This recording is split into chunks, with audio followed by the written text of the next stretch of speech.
Don't you think it's a little too soon to talk about pandemics? Yeah, isn't it like still hashtag too soon? We're just talking about the game, not the current state of the world.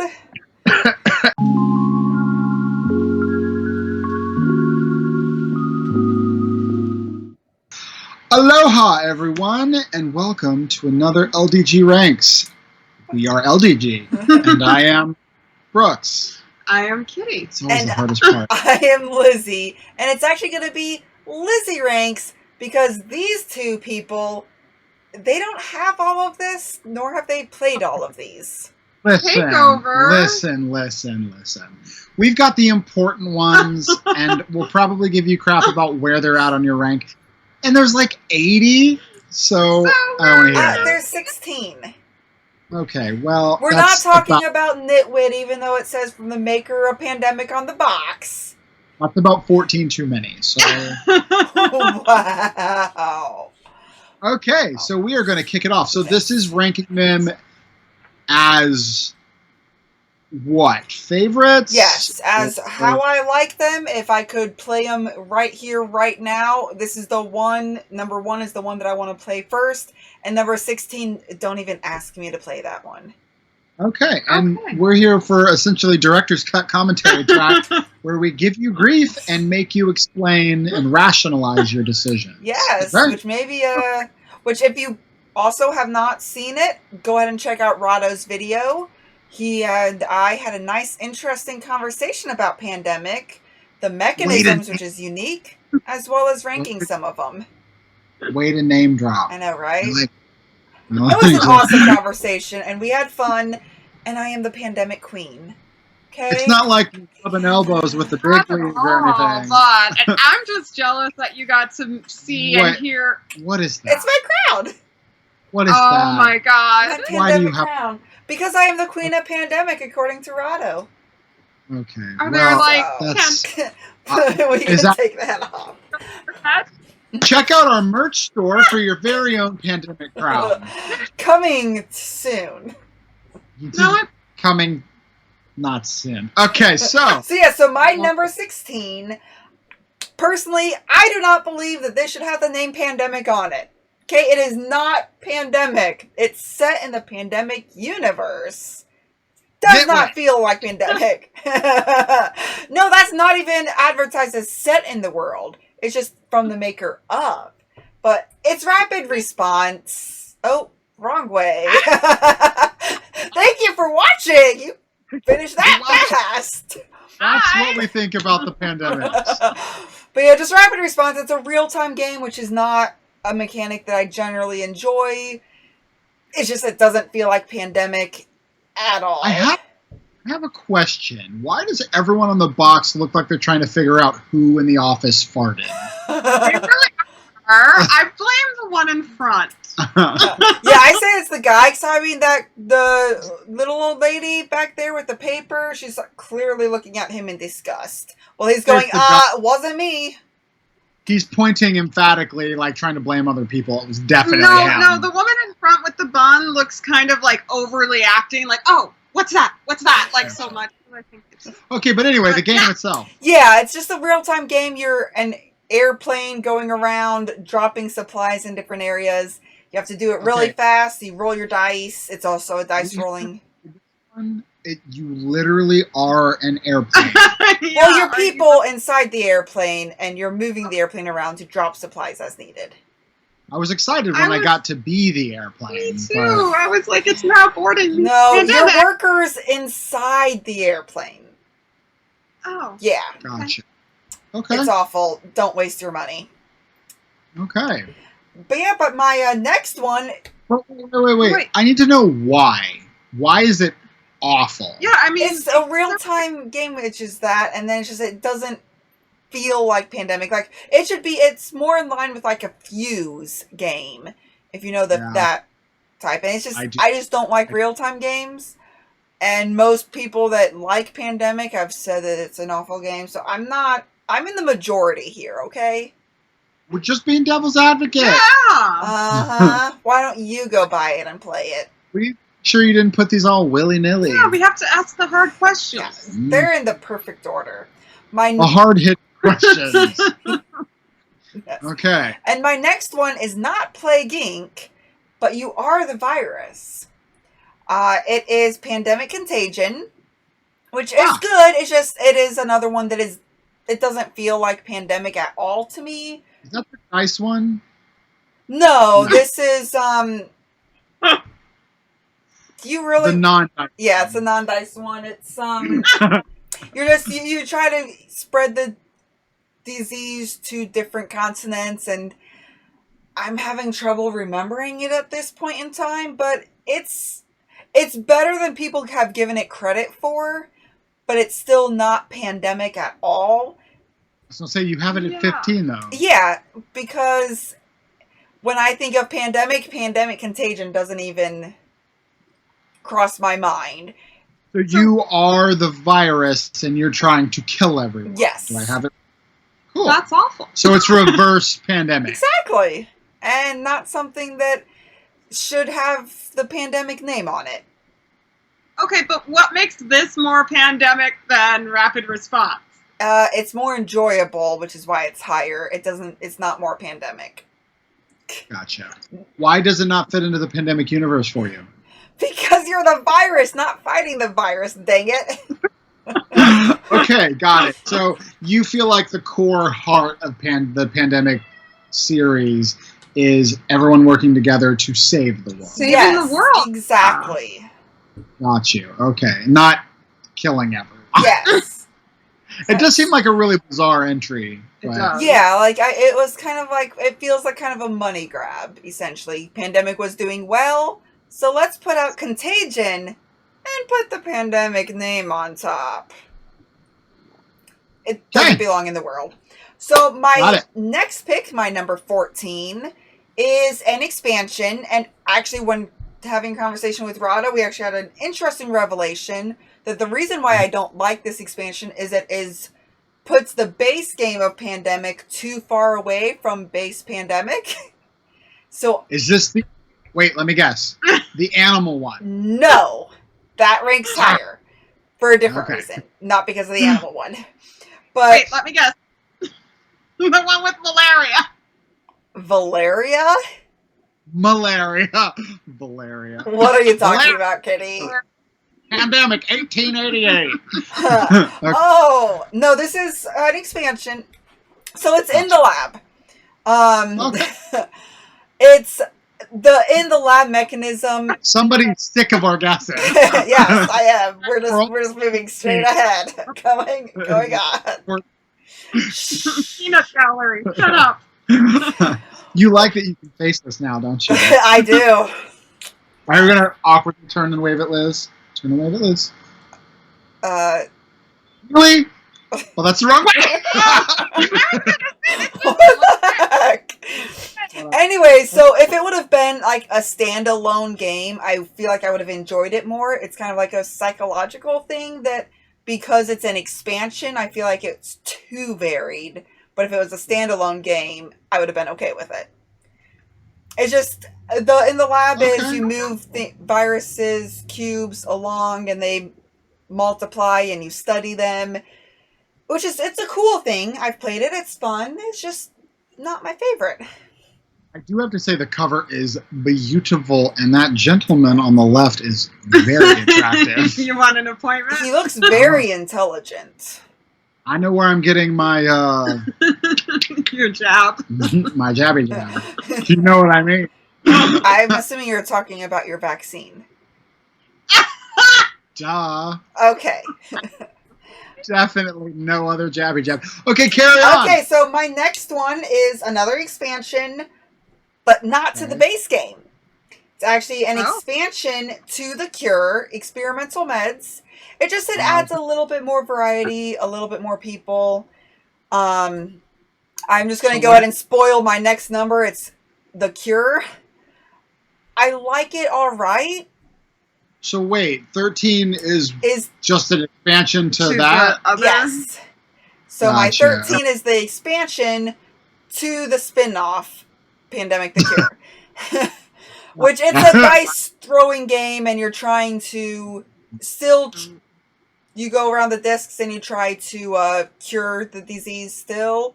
That was really weird for me. I remember playing that with you, and I was like, this doesn't feel pandemic-y Yeah, at it all. does feel divergent still. But I be a way to kind of bring a little variety to what is always just point-to-point movement. Right, because you in don't the think of series. dice at all Yeah. when you think of pandemic. Yeah, no, not at all. And I've actually played this with Brian before. And the last there was one dice roll at the very end. If we got that dice roll, we won the game. Otherwise, we lost. And that dice roll was just so intense. And so, like, moments like that exist with this game. But sometimes it's like, oh, I've played 5 rounds and I've lost. Gotcha. That's cool, though. But Yeah, that is. yeah, there's definitely some tense, awesome, oh my goodness, stand up and cheer moments that I've had with this game. And it's still my number 12. Nice. Okay, Yeah. that makes sense. Yes. It's a little bit different, but a little too different for the universe. Got it. Understood. Pretty much. For the pandemic universe of the show. Yes, Yeah, no, exactly. you The have to stop pandemic universe that is the pandemic that I have fallen in love with.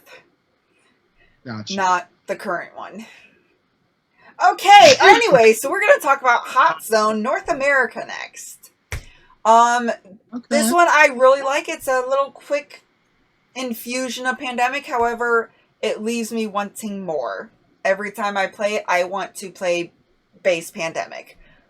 I want the cover more. art different. It looks like it's not done by the same group of people. It's Yeah, it does look quite a bit. It definitely looks more modernized than the 2008 version, which, I mean, it was made, last year, 2020? Yeah. So I kind of like it in the middle. She's the best one out of the two. It's like the other two. She does look cute. Like, they just look like unrealized cartoons almost. Yeah, kind of. Like not fully. I mean, it's a little not fully uncanny. realized. Yeah. Okay, so why is this one kind of sitting not quite the middle, but you're getting to the middle crest? Because I still really like it. It's just, it leaves me wanting more. Gotcha. I like it better than all the others we've talked about, but not as much as the ones to come. It's the numbers. That's the number game. So that's pretty much it. There's Hot Zone Europe, which would probably be close to the same. It seems like it's going to be very much the same. Although Rahdo did talk about there's ways to connect the two in the works, so kind of curious about that. So yeah. So it's going to be like Pangea, like one big continent. Yeah, maybe. Or maybe you'll build your pandemic board with all of the hot zones. Okay, all right. Who knows? Okay, so my number 10, we are actually going to go outside the pandemic universe a little bit and venture into the Lovecraftian. Animals. No! Okay. We are going with Reign of Cthulhu. I really like a lot of the mechanisms in here. On their own, they're really unique, really interesting, like the way that the old ones come out. You flip something and it can impact either right then and there, or have a lasting effect. Kind of like the virulent strain epidemics, which we will talk about later. So, I remember playing this with you, and I love anything Lovecraftian. It just felt very kind of pasted on to me a little bit. I think that's why I didn't like it as much. Like an afterthought, maybe? Maybe. I mean, you do have the insanity die with the investigators that your insanity goes down, and then once you're completely insane, you have a different power than what you were normally. So, I mean, there is some thematics, and the Shoggoths are moving towards the gates that you're trying to close instead of the cures that you're trying to get. But, I mean, Pandemic, it does very feel like Pandemic still. So that's probably why it felt a little pasted on. And though it is the luckiest of all the Pandemics, other than the Cure, but the board games. Luck-based, yes. Yeah. Bastia. Got it. For me, it's the hardest to win simply because I have horrible luck with die. I do. Got it. So it kind of probably ranks a little bit lower simply because it's just, I like winning at least, some of the time. I mean, it helps. Yeah, every once in a blue moon. I mean, I know it's hard, especially when you play games with me. I get it. It's fine. Mr. 63%. Maybe you can play some solo games and get some wins under your belt. Well, I'm at around a 70 for the overall pandemic. I don't know about Cthulhu. Okay. I haven't checked that stat lately. But anyways, so my next one is actually, I think, Brixie's favorite expansion. This is... Math is hard. This is the last one in the second half, right? So we're about to cross the halfway mark. Yeah. So yeah, some... Math. But this one, I actually like it because it has emergency events, and that's pretty much the only thing I used from this expansion. But I really love the emergency events, which marks it higher. It is State of Emergency.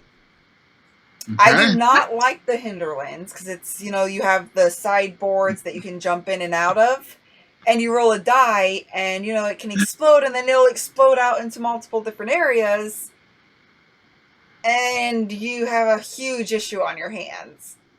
I do kind of... The reason it keeps coming to my mind, and I remember playing it with you, is that I did love the fact that animals were included because it's such a different kind of threat, and that's where so many pandemics are started.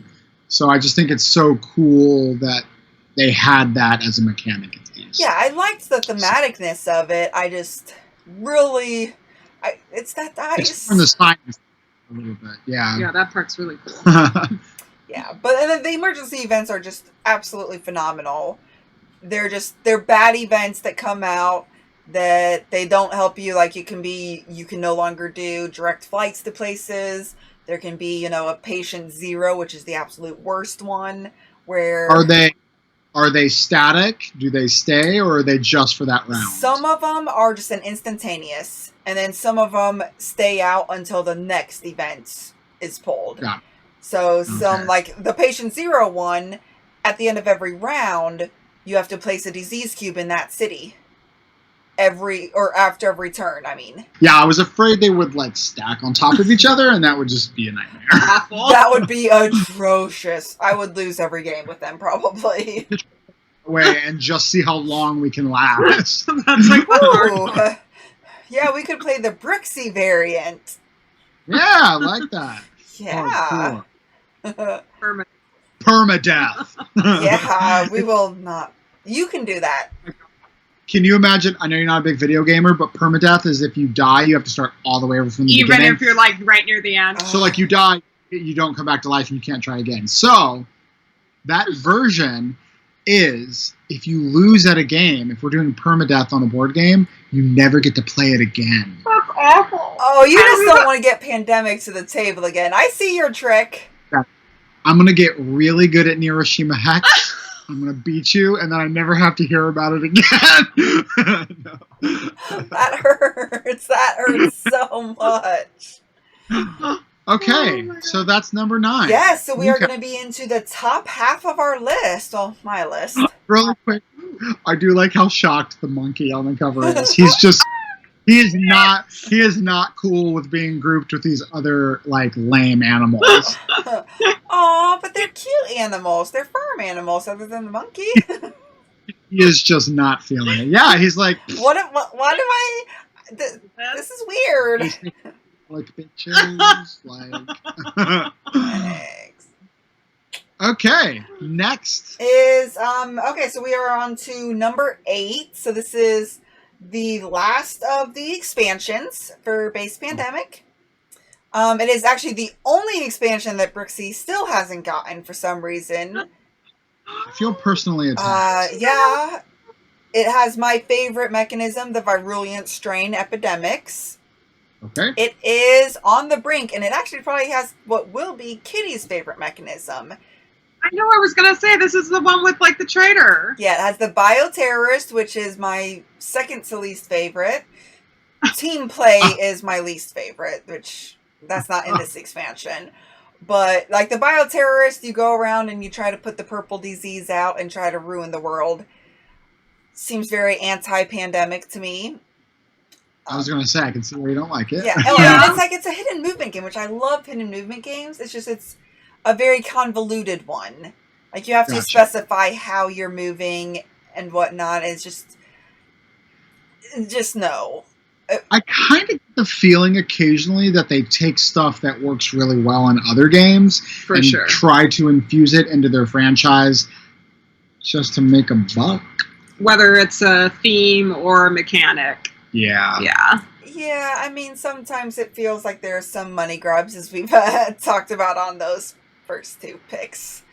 Yeah. But it's kind of cool. I would like to try it, I think. I would love to try it. I mean, it is a really cool idea of, it's a one versus all. So, like, there's multiple playing against the bioterrorists when you're still trying to play base Pandemic. How balanced is it? I'm not sure. I actually don't know the statistics on that. No, I don't need math numbers. Not math. I just want your opinion. Oh my God, no math. Wait, what? How do you do that? Does it feel balanced? If you're the one versus many, did they do a good job at least making? I mean, it felt okay. Like it felt like both sides had an equal chance. Because you know how when we do play Pandemic, we're all sharks at it. We're all pretty dang good. Right. Yeah. If you were playing against a group of really experienced Pandemic players, and even if you are experienced, do you think you could still stack up as the traitor or whatever? Quite possibly. I mean, maybe we could have Kitty play as the bioterrorist. I was about to call you Pandy. Sorry. I'll take Pandy. I'll take Pandy as a name. I love Pandy, but I would also love to play the bioterrorist. Pandy is her cat's name. Yes, named after Pandemic because it, all-time favorite game at the time and for a long time. But anyways, so that was number 8, On the Brink. I like it. So we're gonna go ahead and just move right on up to our number 7. This is Base Pandemic. Ooh. So, OG fell down a few ladder rungs, didn't it? Well, to be fair, Base Pandemic by itself is a little dry. It can get a little samey after a while. Like, you have figured out, because I've played it over 100 times now. It's a little bit of a saltine cracker after all. Yeah. But saltine cracker. Once I include a couple expansions, then it bumps up, but by itself, it's a little bit lower. Gotcha. A little basic. Yeah. So, standing on its own 2 feet, without expansions to make it look flashy, it sits at 7. I like it. Exactly. Yes. And so my number 6 is by far said, as many people believe, the most beautiful version of Pandemic. Oh, Iberia, I bet. Oh, Iberia. Yeah. Oh, my absolute favorites. And I actually own this one, so you can't get me about it. It's so good, though. I know, and we both played this one. So good. Yeah, it is. I really love it. And what it gives and takes away is really interesting. So because of it being set in historical time, you can't fly a plane. You can drive a ship port to port. So what it adds instead is railroads that you can work and build your own railroad throughout. But if you focus too much on that, you'll lose. If you don't focus enough on it, when you need to get from point to point, it'll be really difficult and you'll have to spend a lot of time doing so. And then also, because it's set in historical, you can never eradicate these diseases. You can only cure them. So they will always be an issue. And I think that's what's so cool about this one, because it is literally like a historical snapshot of the Pandemic universe. This is what happened back in this time. I just love it. Yeah. Similar to like Season 0, I think it feels like a really authentic snapshot of a different time. So yeah, I think both of those would be in like my top 1 through 3 of Pandemic. Plus, I love me some Love in the Time of Cholera. So exactly. Yeah, some typhoid fever. Yeah. Which, I mean, the historical diseases also is like a small variant that is included in the game, which I like it because it gives each disease some power. Which is so cool. I just think that's so unique. Yeah, it's so cool to balance out different... Okay, I'm going to quiz you really quick. What are they and what are their powers? Quick, go. Okay, go. Well, red, I believe, is typhoid. It takes an extra action if there's too many cubes to be able to remove them. Okay. Blue, I believe, is cholera. It will expand one space further out for an outbreak. Need that. Black is I don't know. Oh, but anyways, if there's no cubes in there when you have to place a cube, you have to place 2 cubes. So you never want to fully remove it. That one we always had to make sure we left one behind just in case. And then the yellow, which I want to say is yellow fever, which is probably wrong, but if it places in a port city, it also places in adjacent port cities. Got you. Okay. So, yeah. I'll give you a C+. For not knowing the diseases, I know the color and what they represent as far as powers in the game. Give me the crown. Give it to me. Where are you at? You're over here.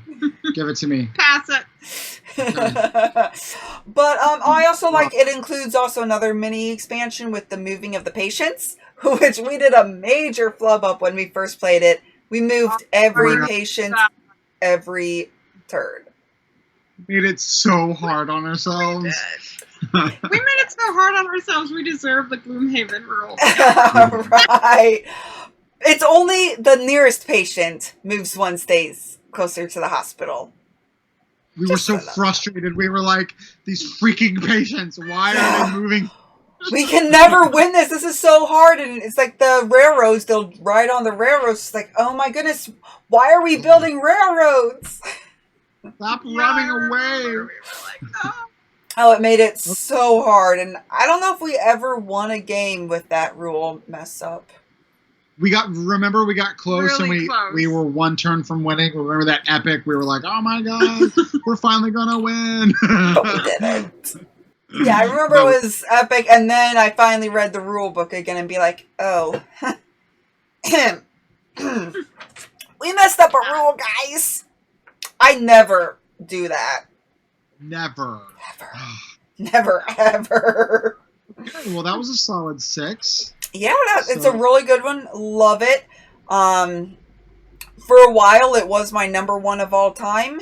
And then my number 5 came out. Are the rest, were they 1s until they got kicked? Is that what the rest are? No, I didn't include the season legacies originally in my rankings because they're a one-time playthrough. But then I was thinking for this list, I'll rank them as if I could play it fresh again, that experience that they provided me. That's fair. So otherwise they would have been closer to the bottom because, once you play them, you're done unless you use, Rahdo's variants. Well, and you can hack it to make it so it's replayable again if you really want to. Yeah, So Rahdo has a couple online on Board Game Geek that he's done for both Season 1 and Season 0. But my number 5 is Fall of Rome. It is the Roman themed one. I really love this time period. I love Rome. I love Roman history. I haven't played this guy yet. Really want to. No, but it's like the guy looks like some dude, bro. And this girl, she's holding up a picture to her heart, and she's like a forlorn lover. She looks so heartbroken.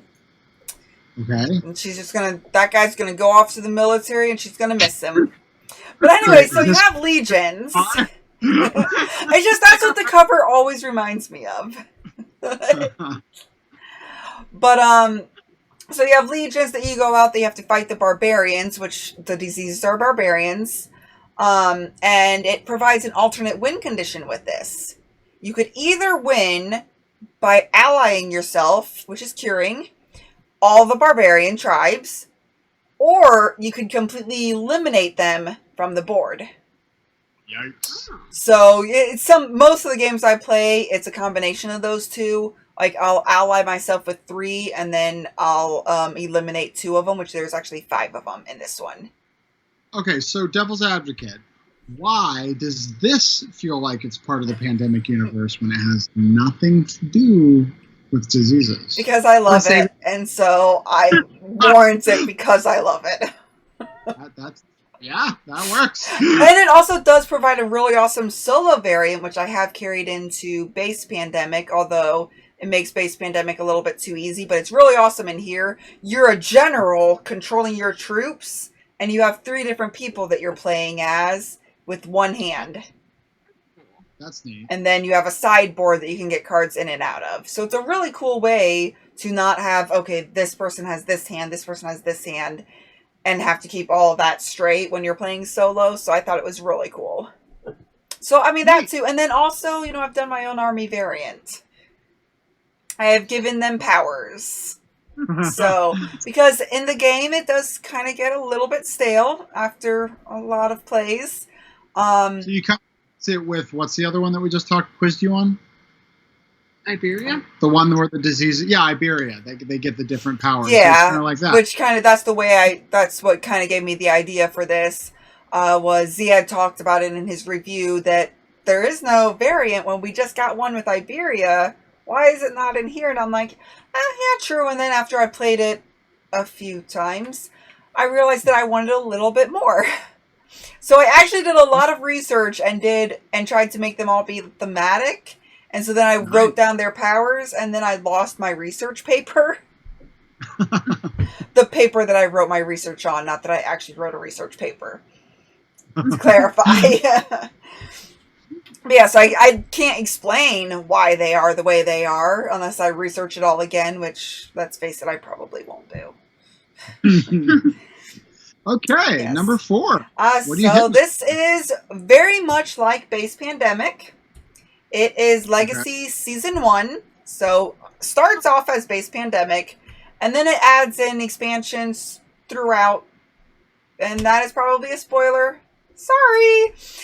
No, I don't think so. I think everyone knows that the legacy ones, you add in like it keeps stuff. growing. There's boxes you open. There's packets you open. Things, stickers, cards. So cool. Yeah, it is Such a really awesome experience, and the story overarching. The thing about Pandemic Seasons 1 I always remember is the first day you and I started ours was what we thought was going to be Hillary Day. And we read Happy Hillary Day on the board. Oh. Yeah, about that. Yeah. That's okay. We're in better times now. Yeah. So, Yeah. So, yeah, Okay, unfortunately, we've had to go through something. Why 4? Why 4? Because they improved on the other ones, Well, maybe? because it felt more, the story element was really amazing to me, and just what they chose to add in was really awesome.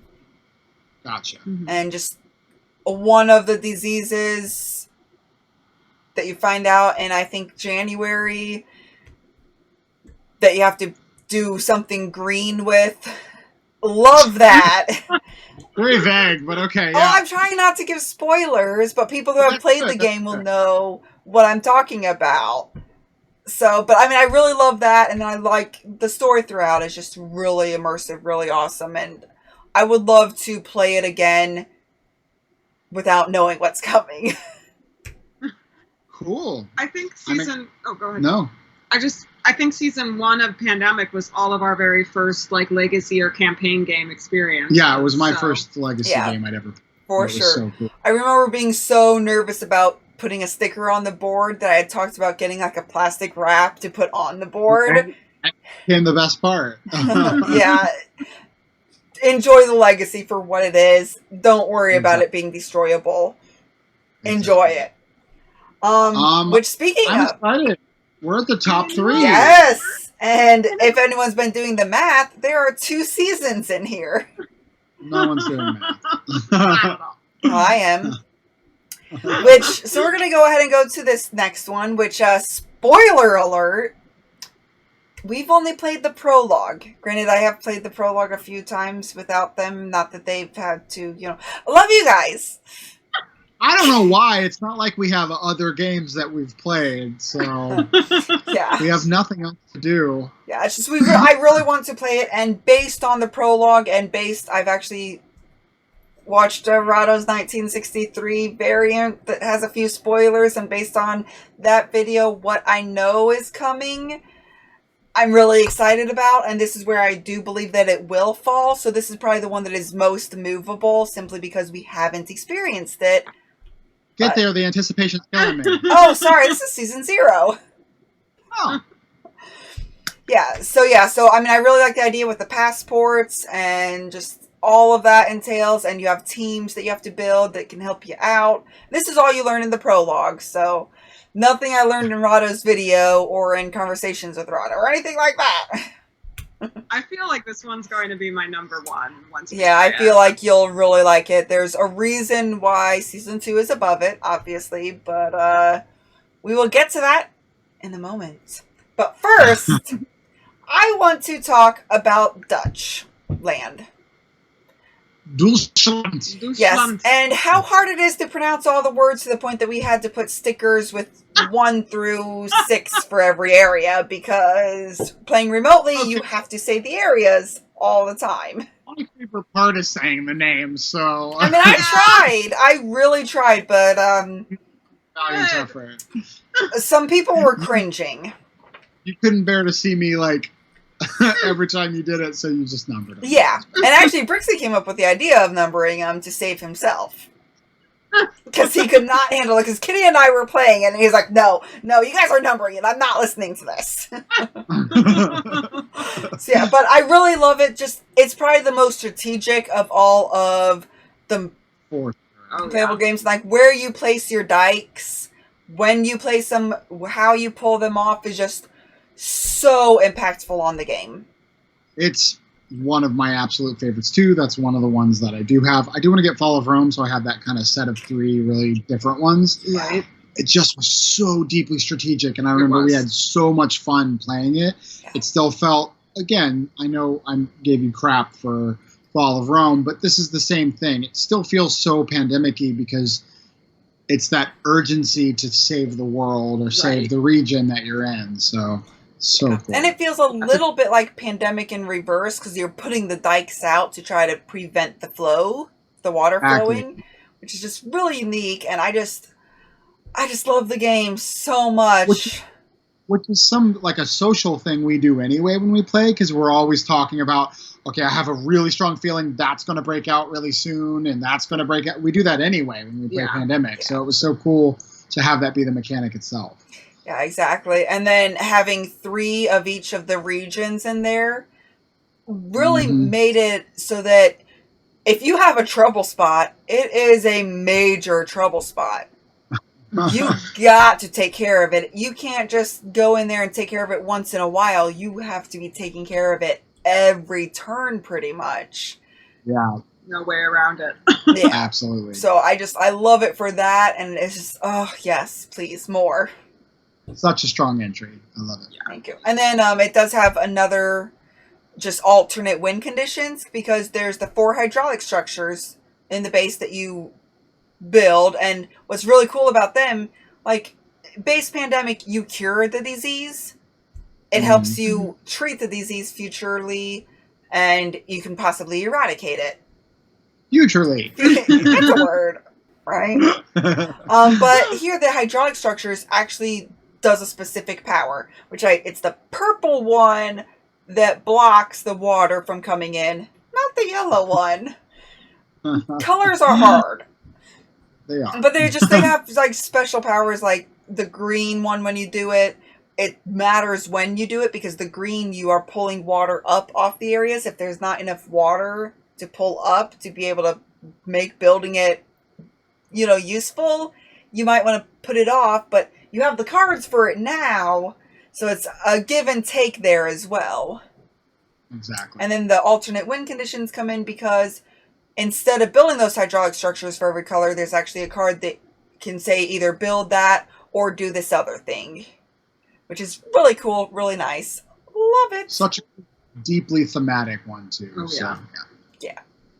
Awesome. All right. We're there. Yeah, so we are at season 2 for those of you who have been crossing off their lists at home.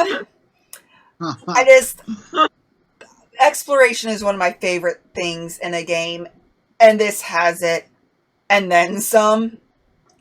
Exactly. It's also really interesting because Rahdo describes this as a pick up and deliver game. I'm like, I don't normally like pick up and deliver. I did not view this as a pick up and deliver, but you do take the supply cubes and place them where they're needed, which, yeah, I guess that can be pick up and deliver. So maybe I like that. This one was just magical. I remember thinking it was so unique. This isn't a spoiler, from looking at the board right away that you're missing some stuff. A lot of stuff. Yes. And it's very clear that the board is this big, but your map's this big, so something's coming up.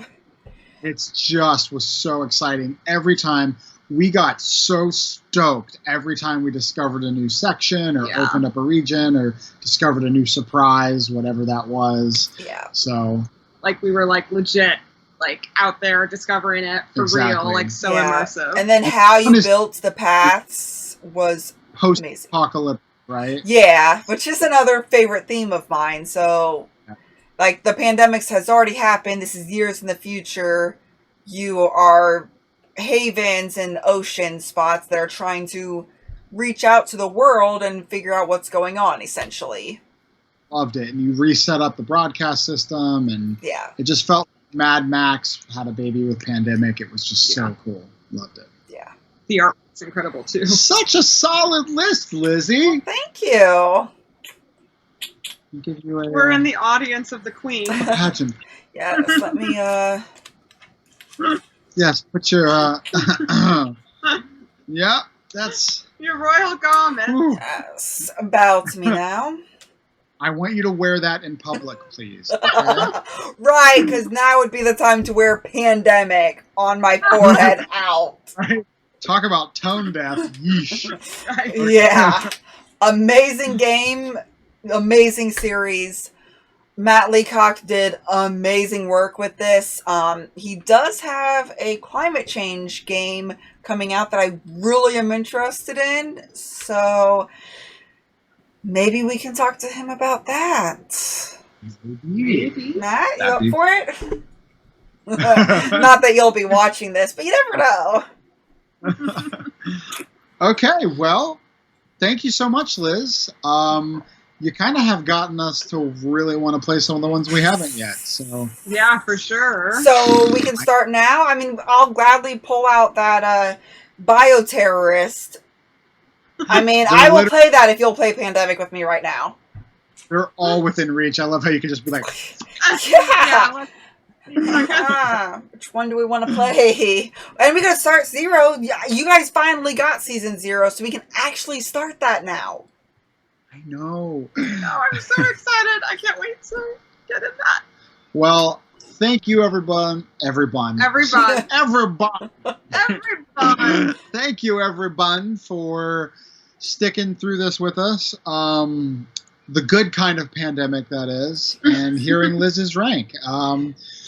Clearly, she's the queen on it, so you have to agree with her. That's how monarchies work. Exactly. So I agree. I agree to your agreement. I bet you do. So until next time, just remember to have fun while honoring the queen. Be present in her presence. And be you when you're trying to be me. Love it. Bye. Thank you all for watching. If you have any questions or comments, feel free to reach out to us. We would love to hear from you. Also, if you find value in our content, please like, comment, and subscribe. Let a family or friend member know that we exist. Help us spread our channel and bring remote gaming to a table near you. Thank you very much, and have a great day.